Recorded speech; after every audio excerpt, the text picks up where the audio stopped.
بسم اللہ الرحمن الرحیم۔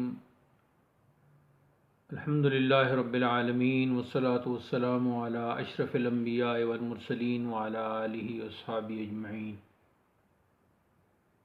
سامعین و ناظرین و سامعات و ناظرات، السلام علیکم ورحمۃ اللہ۔ حضرت امام نصفی کا رسالہ عقائد نصفیہ، العقائد النصفیہ یا عقائد النصفی یا العقائد، جو بھی نام انہوں نے رکھا، عموماً عقائد نصفیہ یا العقائد النصفیہ کے نام سے اس رسالہ کو موسوم کیا جاتا ہے۔ یہ علم کلام پر مشتمل ہے اور دینی مدارس، چاہے وہ طلباء کے ہوں یا طالبات کے ہوں، ان کے نصاب میں شروع سے ہی شامل ہے۔ تنظیم المدارس پاکستان اور باقی جو مسالک کے بورڈز ہیں، ان کے تحت نصاب میں یہ متبرک رسالہ شامل ہے۔ اس کی ایک عظیم شرح علامہ تفتزانی نے کی ہے، شرح العقائد کے نام سے وہ بھی موسوم ہے، وہ بھی شامل نصاب ہے۔ تو تنظیم المدارس کے نصاب کے مطابق طالبات کے لیے اس رسالہ کا صرف متن رکھا گیا ہے، اور اس کی جو تشریح اور شرح ہے وہ مدرسین اور مدرسات پر چھوڑی ہے۔ تو اردو متن کا، عربی متن کا ترجمہ تو ہم نے بہت عرصہ پہلے کیا تھا، پھر ہمارا ارادہ تھا کہ اس کی مختصر شرح بھی تحریر کریں، اور اس کا کچھ حصہ ہم نے تحریر بھی کیا، لیکن بعض دیگر کاموں کی وجہ سے وہ پایہ تکمیل کو نہ پہنچ سکا۔ تو اس رسالہ کے حوالے سے چونکہ ہر مدرسہ اس قابل نہیں ہوتی کہ وہ طالبات کے ذہن کے مطابق اس کی شرح کر سکے اور انہیں سمجھا سکے، تو بعض طالبات کی طرف سے سوالات بھی آئے، تو پھر ان سوالات کے بعد ہم نے یہ مناسب سمجھا کہ ہم بجائے فرداً فرداً جواب دینے کے یا سمجھانے کے، اس کا خلاصہ مختصر انداز میں ویڈیوز کی شکل میں ریکارڈ کروا دیتے ہیں۔ تو یہ اس سلسلہ کی پہلی ویڈیو ہے، تو انشاءاللہ یہ ویڈیوز جب طالبات سماعت کریں گی تو ان کو بہت فائدہ ہوگا، اور پھر ہماری اس تقریر جو مختلف ویڈیوز پر مشتمل ہوگی، اس تقریر کی روشنی میں وہ کتاب کو حل کر سکتی ہیں، تو وہ ان ویڈیوز کو پھیلا سکتی ہیں۔ انشاءاللہ یہ ویڈیوز تکنیکی طور پر ان کی سیٹنگ کروا کے تو یوٹیوب چینل پر بھی انشاءاللہ ان کو اپلوڈ کروا دیا جائے گا۔ تو اب ہم، یہ پہلا درس ہے اور اس کا ہم آغاز کرتے ہیں۔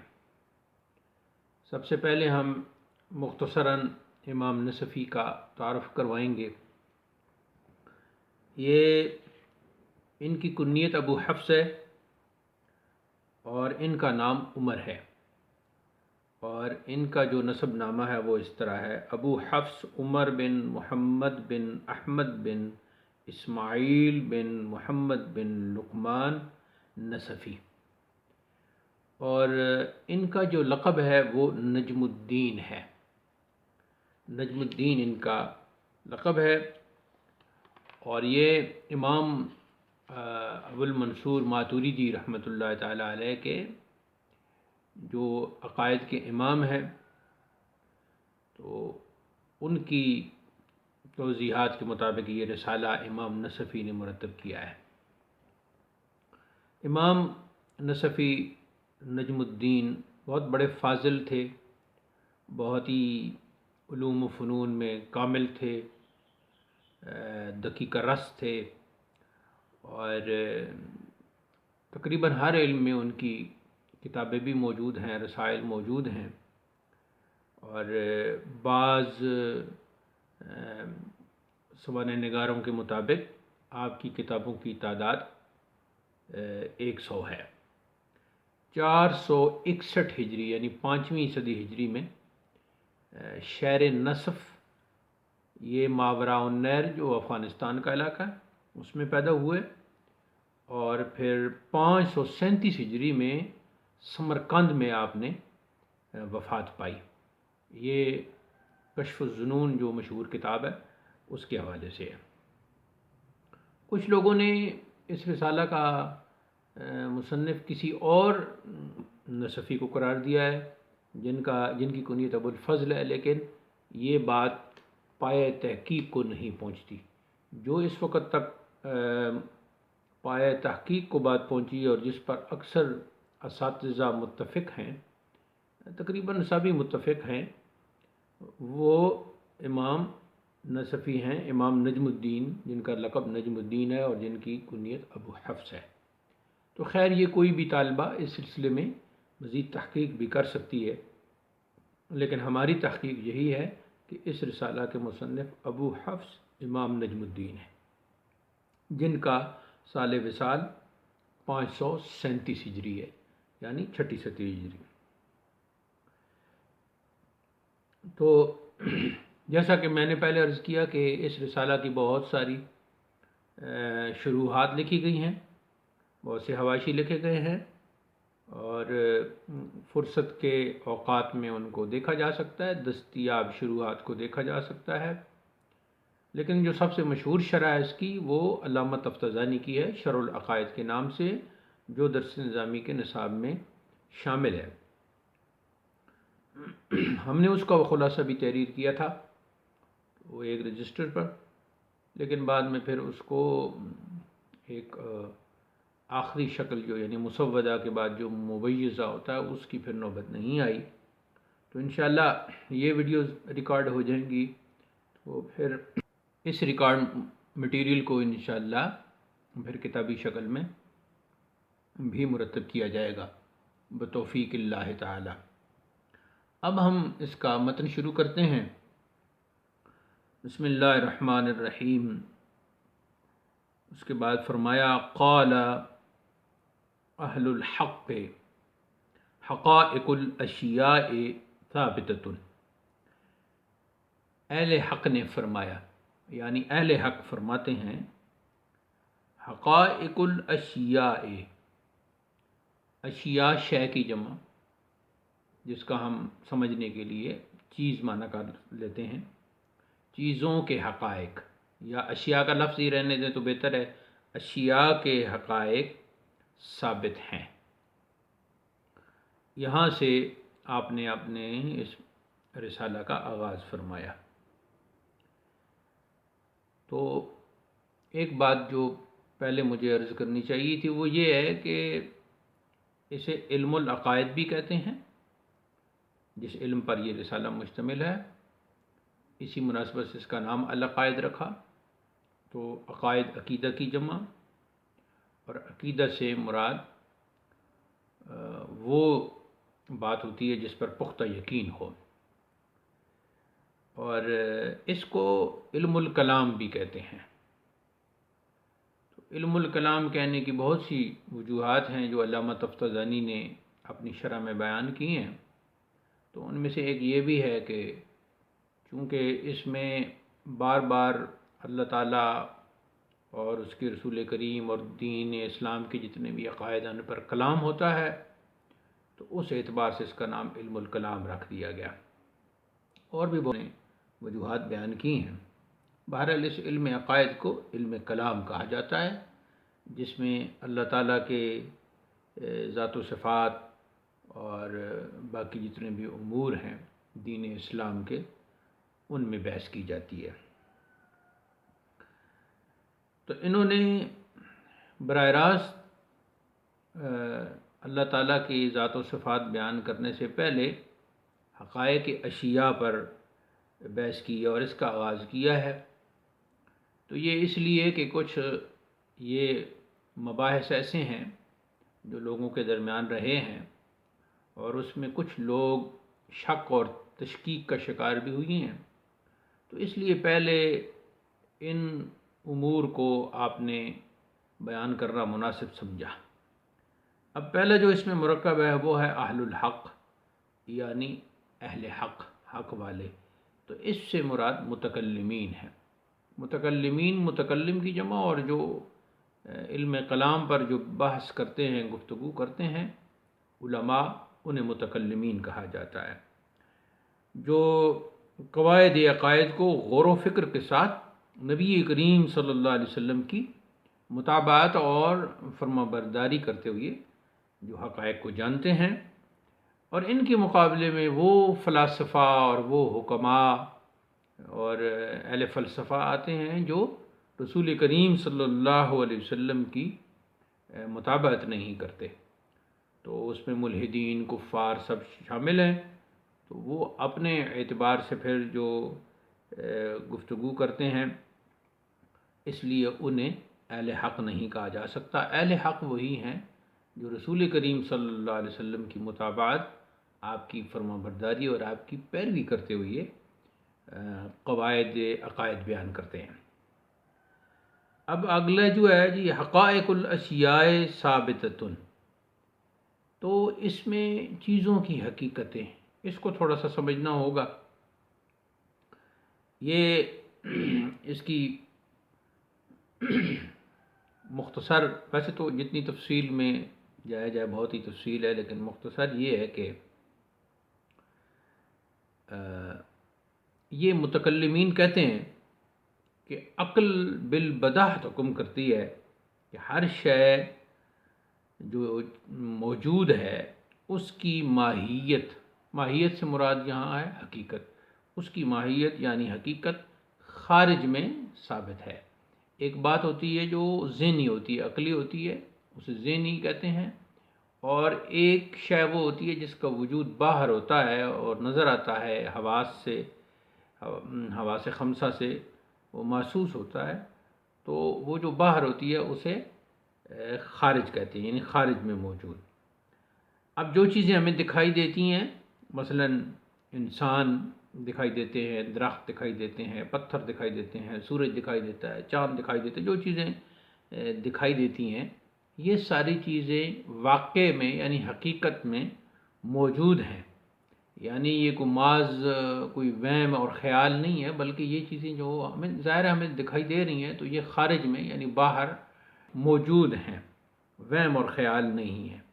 ایک فرقہ ایسا ہے کہ جو تمام اشیاء کو، تمام چیزوں کو ایک وہم سے تعبیر کرتا ہے، تو اس فرقہ کو عنادیہ کہا گیا ہے۔ اچھا، پھر یہ ہے کہ یہ بھی نہیں کہ جس طرح ہم نے جس چیز کو ہم نے جیسا خیال کر لیا وہ چیز ویسی ہے، ایسے نہیں ہے۔ یعنی جو چیز کی حقیقت ہے، جو شے کی حقیقت ہے، وہ اس کے مطابق ہوگی۔ مثلا ہم اگر درخت دیکھتے ہیں تو ہم یہ خیال کر لیتے ہیں کہ یہ پتھر ہے، یا پتھر 4-5 پتھر پڑے ہوئی ہیں تو ہم ان کو درخت کہنا شروع کر دیں، تو یہ درست نہیں ہوگا۔ بلکہ ایسے نہیں ہے کہ ہم کچھ کا کچھ سمجھتے رہیں۔ تو کچھ یہ ہے کہ مثلا اگر ہم درخت کو اگر ہم انسان سمجھ لیں تو وہ انسان ہے، اور اگر اس کو کچھ اور سمجھ لیں تو وہ کچھ اور ہے۔ یہ رائے جو ہے کہ اپنے خیال سے کسی چیز کو کچھ نہ کچھ سمجھ لینا، یہ اندیہ ایک فرقہ ہے، یہ ان کی رائے ہے۔ یہ سب انادیاں ہوں، اندیہ ہوں، اور ان کے ساتھ ایک تیسرا آتا ہے لا ادریہ، وہ کہتے ہیں کہ ہمیں کچھ معلوم ہی نہیں، تو یہ سب ملحدین ہیں، گمراہ ہیں۔ آگے فرمایا والعلم بہا متحقق، اور ان چیزوں کے ساتھ جو علم ہے، یعنی ان چیزوں کا جو علم ہے، ان کے موجود ہونے پر، ان چیزوں کے موجود ہونے پر ان کا علم بھی متحقق ہو جاتا ہے، ثابت ہو جاتا ہے، ہمیں حاصل ہو جاتا ہے۔ یعنی ہم ان چیزوں کو جانتے ہیں، یہ نہیں کہ ہم یہ کہنا شروع کر دیں کہ ہم کو کوئی چیز معلوم ہی نہیں۔ خلافاً للسوفسطائیہ، سوفسطائیہ کے خلاف۔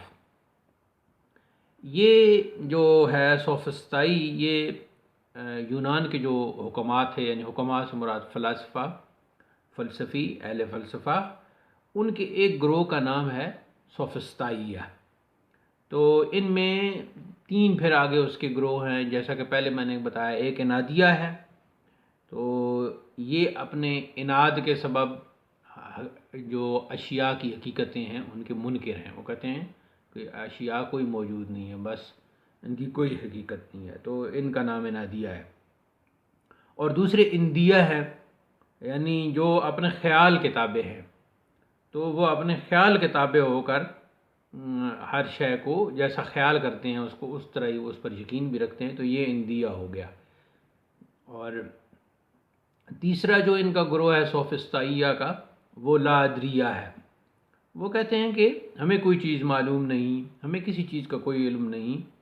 تو گویا یہ لوگ جو ہیں یہ ہر چیز کی حقیقت پر شک کرتے ہیں اور اپنے علم نہ ہونے کا یہ باقاعدہ اقرار کرتے ہیں، یعنی فی الحقیقت، یعنی ان فیکٹ یہ چیز ہے، یہ شے یا یہ چیز ہے یا نہیں، اس میں انہیں شک ہے، تو وہ اپنے آپ پر بھی شک لانے لگتے ہیں۔ تو یہ جتنے بھی انہیں علماء کہیں یا حکماء کہیں، فلاسفہ کہیں، جو سوفسطائیہ ہیں، یہ سارے کے سارے حقائق اشیاء کے منکر ہیں۔ اب یہ چونکہ عقل پر اور اپنی طبیعت جو ہے وہ اس کو اپنی جو سمجھ ہے اس کی مطابقت کرتے ہیں یہ، اور اس پر چلتے ہیں۔ حالانکہ عقل جو ہے وہ آلہ ہے ایسا کہ وہ چیزوں کے درمیان، موجود اور غیر موجود کے درمیان، مفہوم اور غیر مفہوم، یعنی جو سمجھ آنے والی اور جو سمجھ نہیں آ رہی، اس کے درمیان فرق کرتی ہے، تمیز کرتی ہے۔ تو بہرحال اب ایک عام جاہل شخص ہے، یہ اس سے بھی گئے گزری ہوئی ہیں، یعنی یہ جو فلاسفہ ہیں یہ تو چیزوں کو بالکل ہی وہم خیال کرتے ہیں، یہ کہتے ہیں کہ یہ خیالی چیزیں ہیں، یہ وہم ہے، یہ بس جیسا ہمارا خیال ہے یا جیسا ہمارا وہم ہے، یہ اسی کے مطابق چیزیں ہیں، ان کی کوئی حقیقت نہیں ہے، ہم جس کو جو سمجھ لیں۔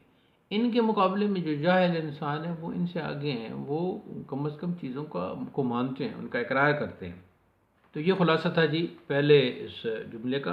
آگے فرمایا وَأَسْبَابُ الْعِلْمِ لِلْخَلْقِ ثَلَاثَةٌ، اور علم کے اسباب، یعنی علم کے حصول کے اسباب مخلوق کے لیے، خلق کا معنی مخلوق ہے، مخلوق کے لیے 3 ہیں۔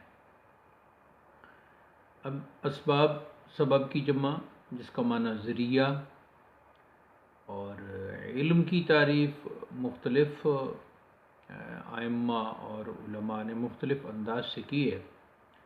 تو ایک تعریف علم کی جو امام ابو منصور ماتوریدی رحمہ اللہ کی ہے، نبراس میں ہے، وہ یہ ہے کہ علم ایک ایسی صفت ہے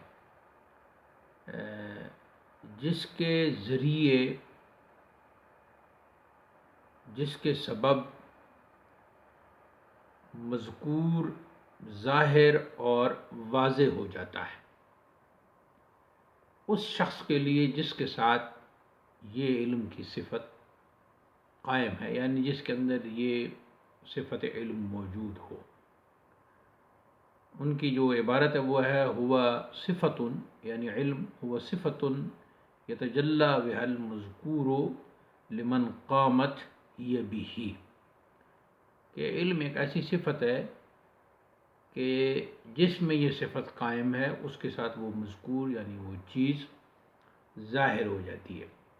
اور علماء متکلمین کے نزدیک، یعنی جو علماء اہل علم کلام ہیں اور جو علماء اہل کلام ہیں متکلمین، ان کے نزدیک علم کا اطلاق عقیدہ جازم پر ہوتا ہے اور یقین پر ہوتا ہے، یعنی پختہ یقین پر۔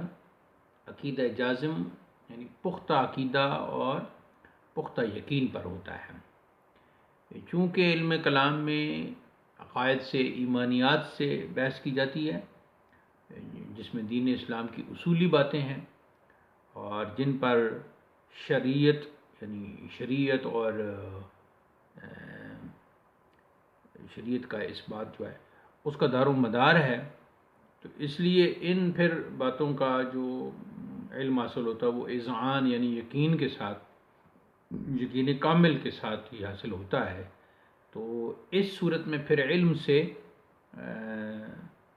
ہر قسم کا وہ جو جہل ہے، جہل مرکب ہے، شک ہے، وہم ہے، خیال ہے، جیسا کہ پہلے ہم نے ان گمراہ فرقوں کی بات کی، تو وہ ساری چیزیں نکل جاتی ہیں، اور جو باقی یقین اور اذعان اور پختہ عقیدہ رہ جاتا ہے تو وہ علم کہلاتا ہے.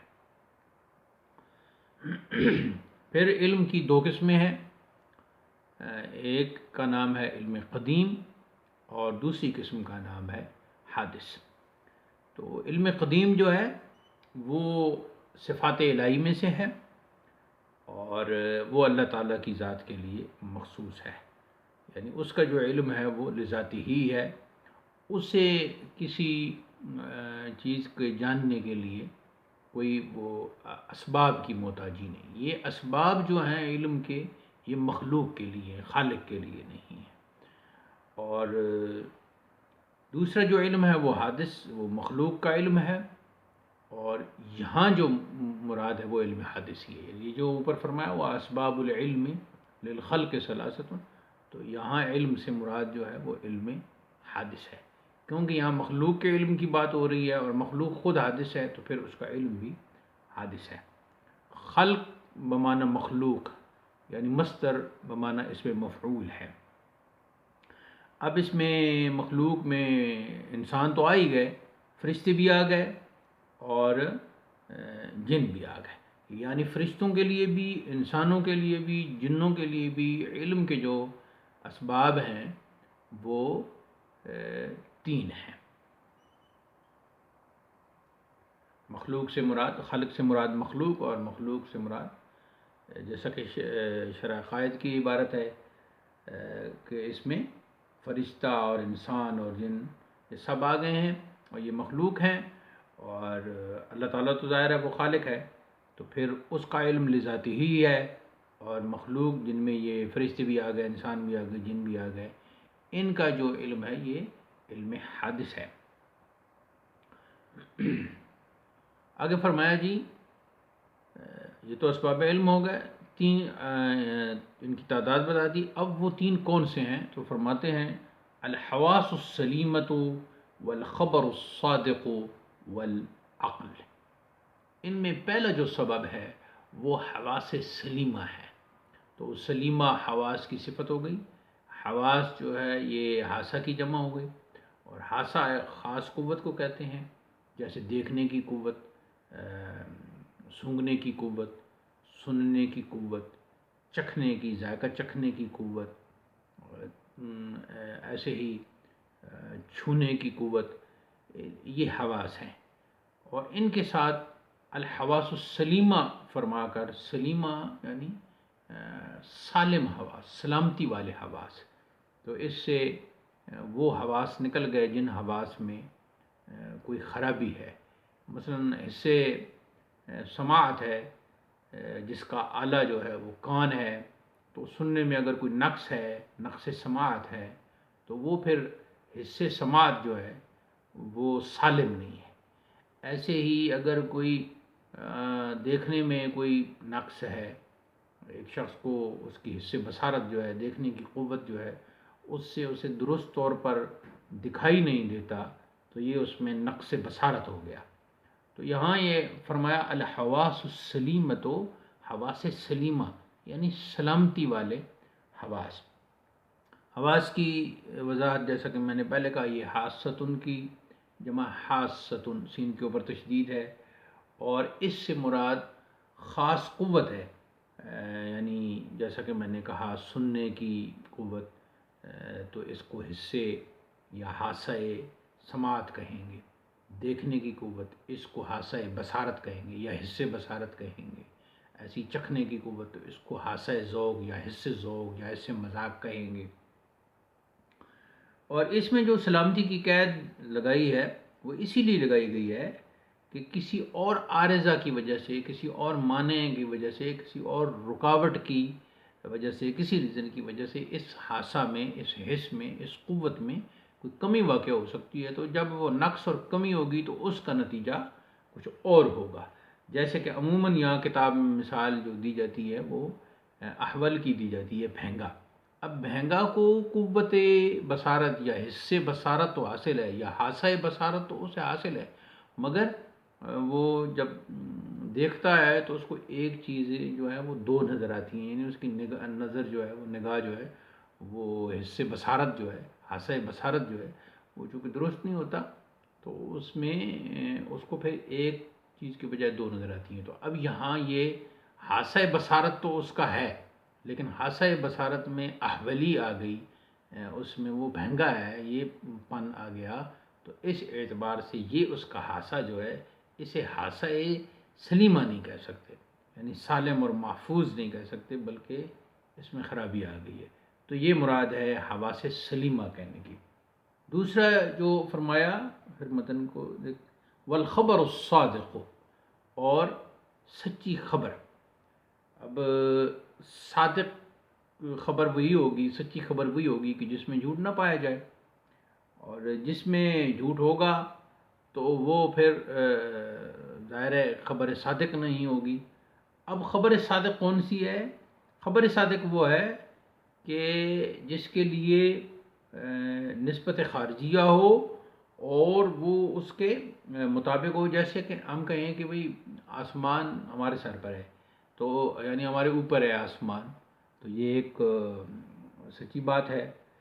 اور ایسے ہی ہم کہیں کہ مکہ یا مدینہ موجود ہے، یا کوئی لاہور موجود ہے، کراچی موجود ہے، اور فرشتوں کے بارے میں ہم کہتے ہیں کہ فرشتے بھی اللہ کی وہ مخلوق ہیں، اس کے بندے ہیں، اس کی عبادت کرتے ہیں. تو یہ خبر جو ہے خبر صادق ہے.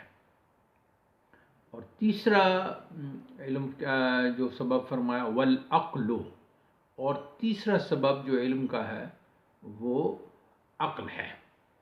اور عقل سے مراد یہاں کیا ہے؟ ظاہر ہے عقل سے مراد بھی عقل کامل ہے، عقل ناقص نہیں ہے.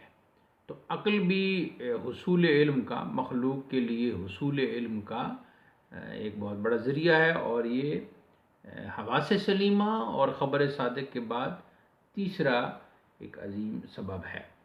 تو اب یہ جو اسباب ثلاثہ ہیں، یہ ایک اس کو کہا جاتا ہے حصر استقرائی، یعنی یہ حصر استقرائی ہے، حصر عقلی نہیں ہے.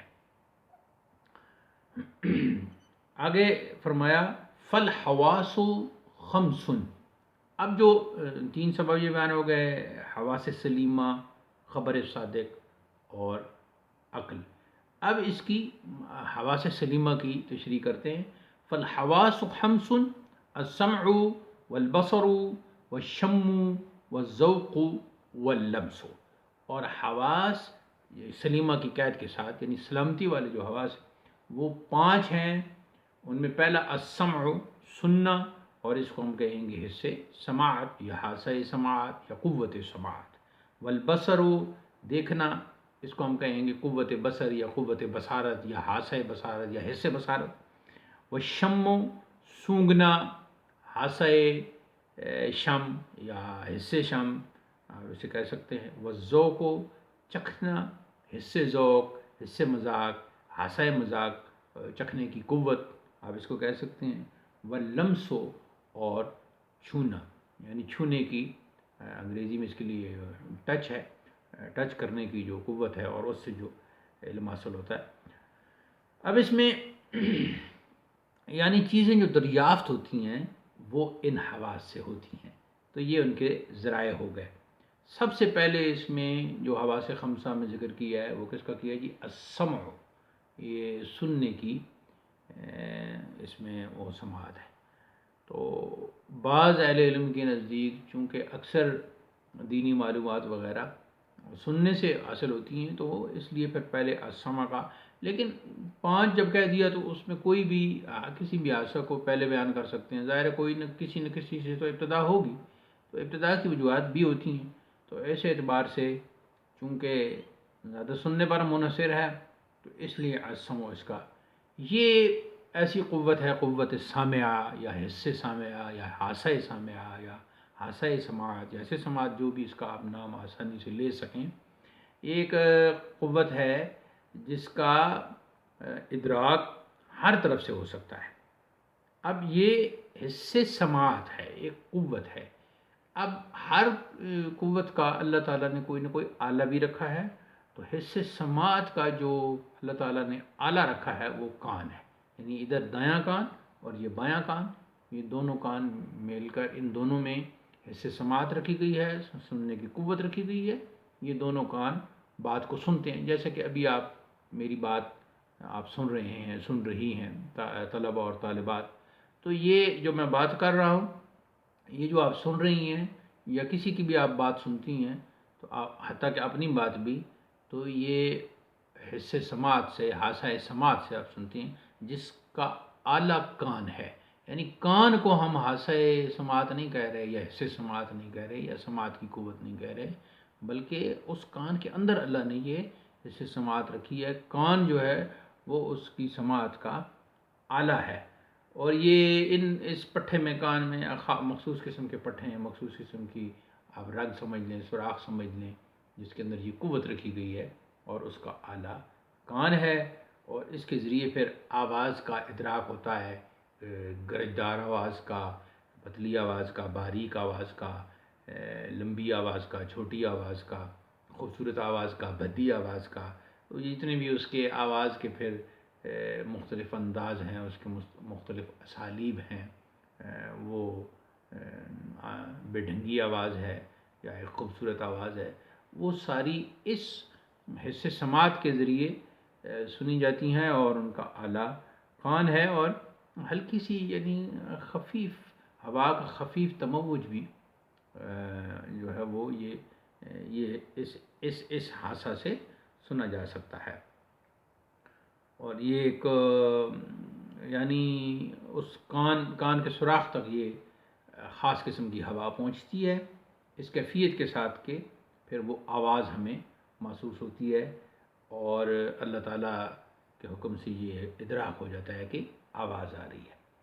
اس کے بعد ہے جی والبصر. بصر جیسا کہ ہم نے پہلے کہا یہ اس سے بصارت ہے، دیکھنا. تو یہ ایسی قوت ہے جو ان آنکھوں میں موجود ہے. بظاہر اس کا تعلق پیچھے دماغ کے ساتھ ہے اور یہ آنکھیں دو ہیں، دونوں میں بصارت موجود ہے، لیکن جب ہم کسی چیز کو دیکھتے ہیں تو وہ ہمیں ایک ہی چیز نظر آتی ہے. اب یہ کان کی شیپ اور بڑے اللہ تعالیٰ نے اس میں کیا انفرادیت رکھی اور کیا خوبصورتی رکھی ہے کان میں، آنکھوں میں. ہر جو حواس کے جو آلے ہیں ان کو بھی ایک خاص انداز سے اللہ تعالیٰ نے ان کی تخلیق فرمائی ہے، جس کی شان خلقت، شان تخلیق پر عقل حیران ہے اور حیران ہوتی رہے گی. جب تک مخلوق باقی ہے وہ حیران ہوتی ہی رہے گی. اس میں بہت ساری بحثیں کی جا سکتی ہیں، لیکن ان مباحث کا تعلق، ان بحثوں کا تعلق چونکہ یہاں اس طرح ضروری نہیں ہے، تو اس لیے ہم اس کو ترک کرتے ہیں. تو اب یہ جو بصر کی قوت ہے، یعنی حاسہ بصارت ہے، اس میں ہمیں ہر قسم کے چیزیں نظر آتی ہیں، رنگ نظر آتے ہیں اور روشنی نظر آتی ہے اور مختلف حرکتیں، خوبصورتی، بدصورتی، یہ ساری چیزوں کا ادراک جو ہے وہ اللہ تعالیٰ پھر انسان کے نفس میں پیدا کر دیتا ہے اس حاسہ بصارت کے ذریعے. اگلا ہے جی وذوق وشم. جی وشم، ذوق سے پہلے وشم، یہ تیسرے نمبر پر شم ہے، چوتھے نمبر پر ذوق اور پانچویں نمبر پر لمس ہے. تو تیسرے نمبر پر شم فرمایا. تو شم سونگھنے کی قوت ہے. یہ ایسی قوت ہے جو دماغ کے اگلے حصے میں رکھی گئی ہے اور یہ جو اپنا ناک ہے اس کے ذریعے اس کو سونگا جا سکتا ہے. اور یہ بھی اس کے ناک کے بھی سوراخ دو ہیں، اسی طرح دو نیچے اندر پٹھے جو ہے نا وہ اس کے. اور اس قوت کے ذریعے، اس حاسہ شم کے ذریعے خوشبو کا پتہ چلتا ہے، بدبو کا پتہ چلتا ہے. خفیف سی بو جو ہے، خفیف سی خوشبو جو ہے اس حادثے کے ذریعے وہ معلوم ہو جاتی ہے. اور یہ جو ناک کا، اسے بانسا کہتے ہیں، اسے خیشوم بھی کہتے ہیں، جیسا کہ تجوید کی کتابوں میں مذکور ہے۔ تو یہاں یہ ہوا کے ساتھ یہ چیز پہنچتی ہے، یعنی وہ ادراک ہوتا ہے کہ یہ خوشبو ہے، یہ بدبو ہے، یہ پھر بدبو ہے تو تیز ہے، یہ خوشبو ہے تو تیز ہے، ہلکی ہے، سارا اس کا معلوم ہوتا ہے۔ آگے فرمایا وذوق، اور ذوق مذاق بھی اس کو کہتے ہیں، چکھنے کی قوت ہے۔ یہ ایسی قوت ہے جو یہ جو زبان ہے ہماری جیب، اس میں یہ رکھ دی گئی ہے، یہ جو ظاہری چمڑا ہے اس پٹھے میں یہ رکھی گئی ہے، اور تمام ذائقے جو ہے تھوک اس پہ چونکہ ہوتی ہے، یہ لعاب ہوتا ہے، رطوبت ہوتی ہے، منہ میں موجود ہوتی ہے، تو اس کے ساتھ مل کے اس کے جو پٹھے ہیں ان تک پہنچ جاتی ہے وہ چیز، اور پھر محسوس ہوتا ہے کہ یہ اس چیز کا ذائقہ کیا ہے۔ یہ شہد کو اگر زبان پہ لگایا تو وہ اس کا میٹھا ذائقہ محسوس ہوگا، اور ادرک کو اگر لگایا زبان پہ تو اس کا کڑوا ذائقہ، مرچ کو اس کا کڑوا ذائقہ، ایسی کوئی نیمبو اور اس طرح کی کوئی شدید ترش مالٹا ہے، اس کو جب زبان پہ لگایا تو اس سے پھر وہ اس کا کھٹا پن اور وہ ذائقہ زبان کو محسوس ہوا۔ اس طرح وہ پٹھے پر جب وہ پہنچتے ہیں، لعاب سے جب وہ ہوتے ہیں، ملتے ہیں، تو زبان اس کا ذائقہ، تو یہ حصہ ذوق ہے، چکھنے کی حص ہے، جو بتا دیتی ہے کہ یہ چیز میٹھی ہے، یہ چیز کڑوی ہے۔ تو یہ اس کے کڑوے ہونے کا علم اور اس کے میٹھے اور کھٹے ہونے کا علم اس حاسہ کے ذریعے اللہ تعالیٰ ہمیں عطا کرتا ہے۔ آگے ہے جی وہ لمس، قوت لمس۔ تو یہ اس میں اور باقی جو چار حواس ہیں ان میں فرق یہ ہے کہ حاسہ سماعت کے لیے اعلیٰ اس کا کان ہے، اور حاسہ بصارت کے لیے اعلیٰ اس کا یہ دونوں آنکھیں ہیں، اور حاسہ شم کے لیے اعلیٰ اس کا ناک ہے، اور حاسہ ذوق کے لیے اعلیٰ اس کا یہ جیب، یہ زبان ہے۔ اور لیکن جو قوت لمس ہے، جو آخری ہے، پانچواں جو حاسہ ہے، اس کے لیے خاص اعلیٰ نہیں ہے، بلکہ پورے کا پورا بدن ہی اس کے یعنی پورے بدن میں ہی وہ منتشر ہے، اور اسی کے ذریعے پھر گرمی کا احساس ہوتا ہے، سردی کا احساس ہوتا ہے، تری کا احساس ہوتا ہے، خشکی کا، تو وہ جب مس ہوتا ہے، ٹچ ہوتا ہے، انگریزی میں ٹچ کہیں، ٹچ ہوتا ہے، مثلا ہاتھ ہے تو وہ کسی گرم چیز کے ساتھ مثال کے طور پر ٹچ ہوا تو وہ حرارت محسوس ہوگی۔ تو ایسے ہی لمس اگر کسی برف کا یا ٹھنڈی چیز کے ساتھ ہوا، ہاتھ لگا، پاؤں لگا، جسم کا کوئی حصہ بھی لگا، تو اس سے اس کی ٹھنڈک اور برودت محسوس ہوگی۔ تو اس طرح یعنی خشکی، تری وغیرہ ساری کیفیات جو ہیں یہ مس کرنے سے، ٹچ کرنے سے، لمس سے یہ معلوم ہوتی ہیں۔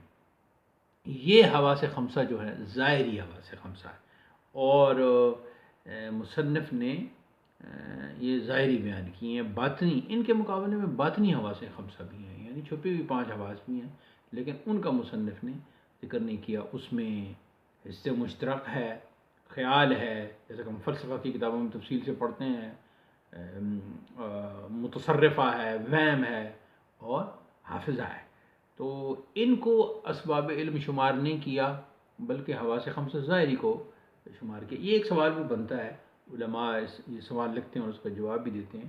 تو جواب یہ ہے کہ حواس خمسہ جو باطنیہ ہیں ان کا ثبوت نہیں ہے، اور عقل جو ہے ان سب کا سرچشمہ اور خزانہ ہے، تو اس لیے ان کے پھر ذکر کی حاجت نہیں ہوئی، اور یہ جو حواس ظاہری ہیں ان کو کیا ہے۔ پھر دوسری بات یہ ہے کہ حواس باطنہ جو ہیں ان کو جو دوسرے اہل فلسفہ جو ہیں، جو یعنی کہ رسول کریم صلی اللہ علیہ وسلم کی مطابقت اور فرمان برداری کے بغیر چیزوں کو دیکھتے ہیں اور وہ اپنے فلسفہ بیان کرتے ہیں، انہوں نے حواس باطنہ کو اسلام کے معارض و خلاف ثابت کر کے دکھایا۔ تو اس لیے متکلمین پھر ان سے بحث نہیں کرتے، اور بلکہ متکلمین گویا ان کو مانتے بھی نہیں۔ تو وہ اسی لیے چھٹی حص کہا جاتا ہے عقل کو، کیونکہ عقل جو ہے وہ سب چیزوں کا سرچشمہ اور مخزن اور خزانہ ہے۔ تو اس لیے چونکہ ان کے دلائل ہمارے جو اسلامی اصول ان کے مطابق نہیں ہے، تو پھر مصنف نے ان کو ترک کیا۔ تو آج کا یہ پہلا درس یہاں اختتام پذیر ہوتا ہے، اور ہم نے کوشش کی ہے کہ درس کو بہت ہی سلیس اور آسان بنائیں، لیکن جیسا کہ نجی طور پر بعض سوالات طالبات کی طرف سے بھی آئے تھے، تو اب میں یہ کہوں گا کہ کمنٹ باکس میں اس ویڈیو کو سماعت کرنے کے بعد کمنٹ باکس میں ضرور اگر کسی بات کی کوئی وضاحت مطلوب ہو تو وہ آپ ضرور درج کریں. انشاءاللہ ہم اس کمنٹ کے مطابق، سوال کے مطابق اگلے درس میں اس کی بھی وضاحت کر دیں گے. ہم کوشش کریں گے کہ اگلے درس کو مزید سہل اور سلیس بنایا جائے تاکہ خصوصی طور پر طلباء اور خاص کر طالبات کے لیے اس کتاب کا پڑھنا بہت ہی آسان ہو جائے. اختتام ہوتا ہے درس کا. وآخر دعوانا الحمدللہ رب العالمین. السلام علیکم ورحمۃ اللہ.